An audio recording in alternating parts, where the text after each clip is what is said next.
भगवान विष्णु ने मधु कैटभ असुर से क्या वरदान मांगा था। भारत की सनातन संस्कृति में देवी देवताओं से जुड़े जितनी भी कहानियां हैं, उन कहानियां का महत्व हमें कहीं ना कहीं अवश्य देखने को मिलता है।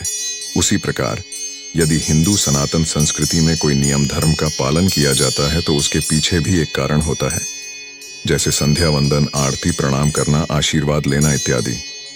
हमारी संस्कृति की सभी कहानियों में एक सीख देखने को मिलती है।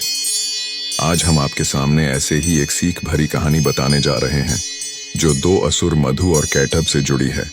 जैसा कि आप सभी को झांत हो कि वो नारायण ही हैं, जो बार बार इस सृष्टि को रचने हैं और एक निश्चित समय आने पर प्रलय लाकर उसी सृष्टि का अंत भी कर देते हैं। सृष्टि अंत के बाद विष्णु दीर्घ काल तक मां योगमाया के प्रभाव में आकर योग निद्रा में रहते हैं, ताकि ना तो समय से पूर्व भगवान जागे और ना ही समय से पहले सृष्टि का निर्माण हो, क्योंकि सृष्टि की सारी चीजें देव संहिता के अनुसार त्रिदेवों के नियम से ही चलती हैं। एक बार जो नियम बन गया, फिर उस नियम को कभी कोई भंग नहीं करता, और जो कार्य जिस देवी देवता को दिया गया वो कार्य वो करते रहते हैं। एक देवी अथवा देवी के कार्य में कोई भी दूसरा देवता देवी हस्तक्षेप नहीं करता। हमारी कहानी भी उसी प्रलय काल के दौरान की है।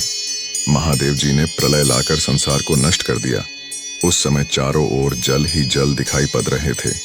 प्रलय काल के बाद हमेशा की तरह विष्णु के भीतर देवी योग निद्रा समा गई और विष्णु भगवती योग निद्रा के प्रभाव में आकर सो गए। और फिर देखते ही देखते कई युग बीत गए। लेकिन फिर एक दिन अचानक ही उसी दौरान विष्णु के कानों के मैल से मधु और कैटभ नामक दो दानवों का जन्म हो गया। ये दानव जन्म से ही बहुत भयानक थे। दोनों ने देखा सृष्टि में कुछ भी नहीं है, चारों ओर जल ही जल है। उस समय दोनों ही असुर सृष्टि में सबसे पहले आए थे।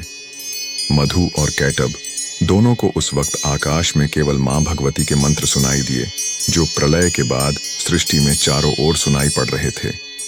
दोनों असुरों को मां भगवती की शक्ति के बारे पता चल गया, जिसके बाद दोनों भाई ने सृष्टि में अपनी सत्ता हासिल करने के लिए मां भगवती की कठोर तप साधना शुरू कर दी।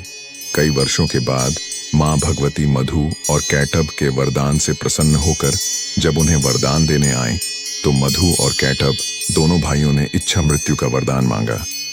देवी ने यह वरदान देकर उनकी इच्छा पूरी कर दी। लेकिन इस वरदान के बाद ही मधु और कैटभ दोनों को ही बहुत घमंड हो गया और वे चारों ओर युद्ध लड़ने के लिए अपने शत्रुओं को ढूंढने लगे। लेकिन जैसा कि उस समय प्रलय काल में चारों ओर सिर्फ जल ही जल के अलावे दोनों भाई को कहीं कोई और दिखाई नहीं दिया। दोनों निराश हुए कि अब इतना वरदान लेकर इसके साथ युद्ध करें। तभी अचानक मधु और कैटभ दोनों भाई को विष्णु की नाभि कमल में ब्रह्मा जी दिखाई दिए। दोनों भाई ने ब्रह्मा को युद्ध के लिए ललकारा, मगर ब्रह्मा जो को दोनों भाइयों को मिले वरदान के बारे में पता चल चुका था, इसलिए वो इस युद्ध को टालने में लगे थे। लेकिन मधु और कैटभ दोनों भाई ब्रह्मा जी से युद्ध करना का मन बना चुके थे। ब्रह्मा जी ने जान बचाने के लिए विष्णु जी को पुकारना शुरू किया, मगर विष्णु जी मां भक्ति के प्रभाव में योग निद्रा में थे, इसलिए वो उठे ही नहीं। इस बीच मधु कैटभ दोनों असुरों ने ब्रह्मा को दौड़ना शुरू कर दिया। बड़ी मुश्किल से ब्रह्मा जी ने मां भगवती को सहायता के लिए पुकारा और कहा, यदि ये दोनों असुर मुझे मार देंगे तो फिर सृष्टि का निर्माण कौन करेगा। ब्रह्मा जी की विनती पर मां भगवती विष्णु जी के शरीर से निकल गई, जिसके बाद विष्णु जी जाग गए। अब मधु और कैटभ ने विष्णु जी को युद्ध के लिए ललकारा। विष्णु जी मधु और कैटभ के साथ युद्ध करने लगे। पुराणों के अनुसार ये युद्ध 5000 वर्ष तक चला, लेकिन इसके बावजूद भी विष्णु दोनों भाइयों को मार नहीं सके। तब विष्णु ने मां भगवती महामाया से सहायता मांगी। मां भगवती ने मधु और कैटभ दोनों को अपने प्रभाव में ले लिया, जिससे दोनों का घमंड और बढ़ गया। युद्ध के दौरान विष्णु ने मधु और कैटभ दोनों भाई से कहा कि वो उनके युद्ध से बहुत प्रसन्न है, इसलिए कोई भी वर मांग ले। मां भगवती के प्रभाव में अपने घमंड में चूर मधु और कैटभ ने विष्णु से ही कहा कि हम कोई भिखारी नहीं जो वर मांग ले, मांगना है तो तुम हमसे वर मांगो, हम तुम्हें वर देंगे। तब विष्णु ने कहा, ठीक है, मुझे ये वरदान दो कि मैं तुम दोनों का वध कर सकूं। घमंड में चूर दोनों भाई ने विष्णु को ये वरदान दे दिया, जिसके बाद विष्णु ने अपनी जांघ में टीकाकार दोनों भाई के गर्दनों को ही अपने सुदर्शन चक्र से काट डाला। यही कथा है भगवान विष्णु और मधु कैटभ के युद्ध की। जय श्री हरि।